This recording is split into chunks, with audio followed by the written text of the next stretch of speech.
नमस्ते छात्रों, नवी हिंदी पाठ 5वां जूलिया अंतोन चेखव इन्होंने लिखा हुआ यह पाठ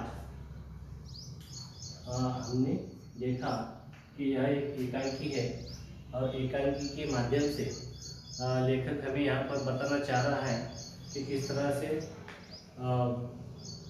अमीर लोग जो है, पैसे वाले लोग जो है, यह अपने जो नौकर होते हैं या फिर गरीब लोग होते हैं उनको किस तरह से उनका शोषण करते हैं। और इस शोषण का यहाँ पर प्रभावी उदाहरण जो है उन्होंने इस एकांकी के माध्यम से दिया है कि हमें चाहिए कि इसमें इस पाठ से हम कुछ सीखें और अपना हिसाब किताब जो है अपने पास खुद ही रख लें। फिर क्या होता है कि देखा हमने कि मैंने सब लिखा हुआ है, मेरे पास डायरी में सब लिखा हुआ होता है। यह बातें ऐसी इस तरह की बातें करके ये जो सेठ लोग होते हैं, जो पैसे वाले लोग होते हैं, यह गरीबों को ठगा करते हैं।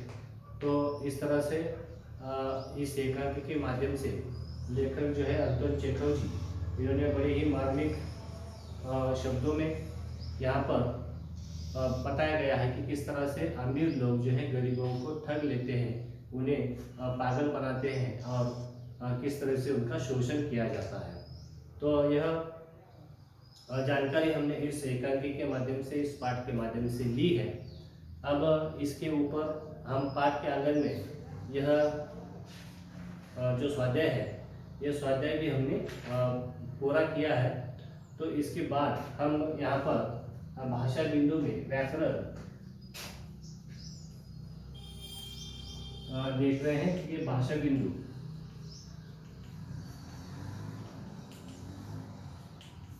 तो विराम चिन्हों का वापर। अब देखिए विराम चिन्ह यह किस लिए जरूरी है, हमने कल के भी पाठ में देखा कि व्याकरण में, फिर वो मराठी का व्याकरण हो, हिंदी का व्याकरण हो या फिर अंग्रेजी भाषा का व्याकरण हो, व्याकरण को भाषा में बहुत ही महत्व होता है, बड़ी महत्वपूर्ण यह भाषा में इसको बड़ा ही महत्वपूर्ण यह ग्रामर जो है, व्याकरण जो है होता है। क्योंकि अगर हम एक चिन्ह इस्तेमाल करने में अगर गलती कर जाते हैं तो उसका जो उस वाक्य का अर्थ ही बदल जाता है। हाँ, तो इसके लिए हमें चाहिए कि हम भाषा सीखते वक्त बड़े ही ध्यान से व्याकरण हमें सीखना होगा, क्योंकि भाषा में वाक्यों के अर्थ को बड़ा ही महत्व होता है। तो यह देख रहे हैं विराम चिन्ह, भाषा बिंदु में विराम चिन्ह। तो विराम चिन्ह देखते वक्त हमने देखा कि पिछले कुछ वीडियो में हम जब ग्रामर का अभ्यास कर रहे थे तब हमने विराम चिन्ह कितने होते हैं, कौन से विराम चिन्ह के प्रकार कितने हैं, उसका इस्तेमाल कहाँ होता है, तो यह सब जानकारी हमने पीछे देखी है, उसको हमने सीखा है। तो अब देखिए कि कल हमने देखा कि संक्षेप में शाम तुम घर आ गए हो, तो यह उदाहरण हमने देखा। अब तीसरा उदाहरण जो है कि मोहन बोला तुमने जो कुछ कहा ठीक कहा। अब बाकी उदाहरण जो है यह आपको लिखने हैं। मैंने कल आपको दो उदाहरण जो है इसके इस्तेमाल करके, मतलब विराम चिन्हों का किस तरह से उसका वापर किया जाता है, उसको किस तरह से वाक्य में रखा जाता है, लगाया जाता है विराम चिन्ह। तो यह मैंने कल आपको दो उदाहरण छुड़ा करके दिए थे। अब आज आपको 3 से 10 उदाहरण जो है, अब 8 उदाहरण आपको छुड़ाना है। तो यहाँ पर लिखा है, तीसरा उदाहरण मैं पढ़ रहा हूँ आपके लिए। मोहन बोला तुमने जो कुछ कहा ठीक है। मोहन बोला तुमने जो कुछ कहा ठीक है। फिर चौथा उदाहरण देखिए, बड़ा कौस है। जीवन संग्राम में सब लड़ रहे हैं, कुछ जीतेंगे कुछ हारेंगे। अभी बड़ा जो इसमें कौस है तो उसका उपयोग हमें यहाँ पर इस वाक्य में करना है।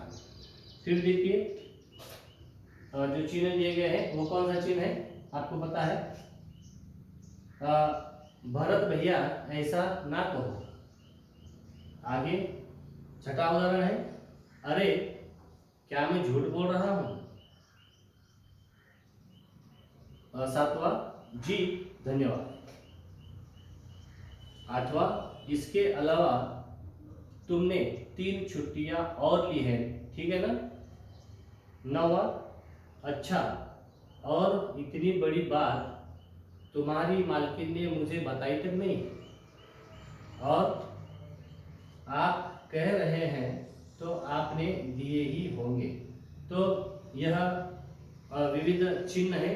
अब इसका इस्तेमाल हमें इन दिए हुए वाक्यों में करना है और इसको विराम चिन्हों का वापर करके इसको अर्थपूर्ण एक शब्द जो है, एक वाक्य जो है बनाना है। तो यह हमने देखा कि किस तरह से इसको लिखा जाता है।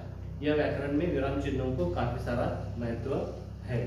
तो और पाठ नंबर 17 पर देखिए कि कारण लिखिए। ऐसा ही प्रश्न हमें दिया गया है कि गृह स्वामी द्वारा जूलिया से माफी मांगना, मतलब गृह स्वामी ने जूलिया की माफी क्यों मांगी, इसका हमें कारण देना है। दूसरा है, गृह स्वामी ने जूलिया को संसार के साथ लड़ने के लिए क्यों कहा, इसका कारण हमें लिखना है कि गृह स्वामी से जूलिया को संसार के साथ लड़ने के लिए कहा, इसका क्या कारण है। फिर परिच्छेद में प्रयुक्त कोई एक मुहावरा ढूंढकर उसका सार्थक वाक्य में प्रयोग कीजिए। मतलब हमने जो यह एकांकी पढ़ी है उसमें से इसमें काफी सारे मुहावरों का प्रयोग जो है इसमें हुआ है। तो इसमें से एक मुहावरा ढूंढना है और उसका अर्थ लिखना है और उसका वाक्य में प्रयोग भी करना है। पर शब्द के 2 अर्थ लिखिए। पर यह शब्द है। अब पर शब्द के 2 मतलब होते हैं, 2 अर्थ होते हैं। इसके जो है दोनों अर्थ हमें लिखने हैं। अर्थ के पर इसके दोनों अर्थ के शब्द लिखिए। तो यह दिए गए हैं इस एकांक में, वह आपको ढूंढकर लिखना है। बाकी देखिए 4, संसार में दब्बू और रीढ़ रहित लोगों के लिए कोई स्थान नहीं है। इस पर लगभग 8 से 10 वाक्यों में अपने विचार लिखिए। तो संसार में दब्बू और रीढ़ रहित, अब रीढ़ रहित और दब्बू मतलब यहाँ पर दिया गया है कि दब्बू हम किसको कहते हैं कि जो दब कर हमेशा रहता है, जो अपने मालिक से डरता है, घुट घुट की जिंदगी जीता है, मगर उसके खिलाफ, अपने मालिक के खिलाफ कुछ बोलने से डरता है, तो उसको दब्बू टाइप का आदमी कहेंगे। उसे ही रीढ़ रहित भी कहा जाता है। तो उस पर हमें 8 से 10 वाक्यों में हमें इसका अपने विचार जो है इस पर रखने हैं। तो यह देखा हमने कि स्वाध्याय में, पाठ के आंगन में, इसके अंतर्गत यह सब चीज़ें हमने पढ़ी है और सीखी है। तो पाठ क्रमांक 5 हमने खत्म किया, जो कि हमारा जुलाई एंड तक का सिलेबस था। तो यह अभ्यासक्रम हमने उचित वक्त में पूरा किया है। तो अब आपको चाहिए कि इसको बार बार पढ़ें और उसको लिखिए 10 लाइन शुद्ध लेखन के तौर पर। हर रोज़ हमें क्या करना है कि 10 लाइन शुद्ध लेखन लिखना है और जो भी होमवर्क दिया गया है उसको वक्त पर पूरा करना हमारा काम है। क्योंकि हमारी लिखने की जो है और पढ़ने की प्रैक्टिस बहुत कम हो गई है इस लॉकडाउन के कारण। तो हमें चाहिए कि हमारा अक्षर भी खराब हो रहा है, क्योंकि हमारे आदत ही छूट रही लिखने की और पढ़ने की। तो पढ़ना जारी रखिए, लिखना जारी रखिए, और इसलिए हमें लिखने की प्रैक्टिस भी इसके माध्यम से, स्वाध्याय के छुड़ाने के माध्यम से हमारी होती है। तो रुकते हैं यहाँ पर। पूरा स्वाध्याय लिखिए, और अगर कुछ इसमें परेशानी होती है, कुछ मुश्किल आती है, तो हमें व्हाट्सएप के जरिए या फिर फ़ोन करके आप बता सकते हो, पूछ सकते हो। तो यहाँ पर रुकेंगे। यह पूरा विराम चिन्ह का वापर जो है वाक्य में पूरी तरह से कर लीजिए और इसको स्वाध्याय के तौर पे लिखिए।